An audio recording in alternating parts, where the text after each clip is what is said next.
Hello there, I'm Laura Kyle. Here's a look at some of the top stories here on Al Jazeera. More than 60% of registered voters are said to have taken part in Pakistan's historic election.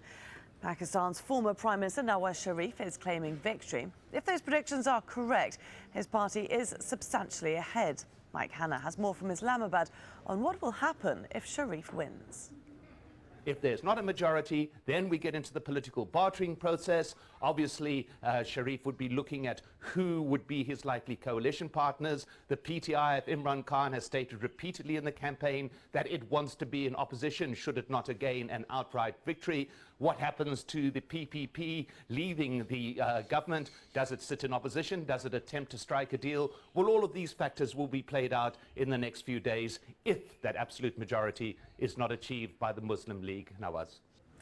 The Syrian government is being blamed for 2 car bombings in Turkey's southern Hatay province.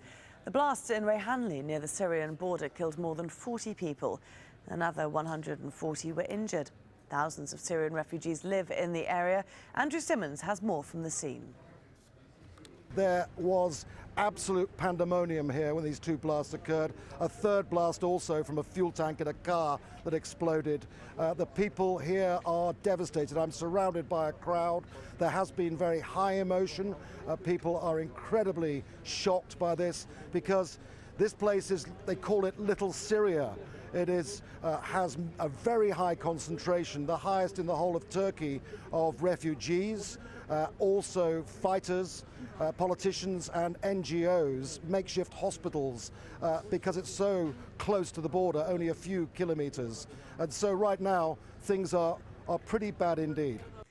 4 Filipino UN peacekeepers abducted last Tuesday have been released. The men were being held by a Syrian rebel group called the Martyrs of Yarmouk. They had been monitoring the ceasefire line between Syria and Israel when they were taken. The same group detained 21 peacekeepers in March. Voting is underway in Bulgaria's parliamentary elections. The country's 6.9 million eligible voters are choosing between candidates from 36 parties. The campaigning has been overshadowed by a series of corruption scandals. More than 250 international observers are monitoring the proceedings.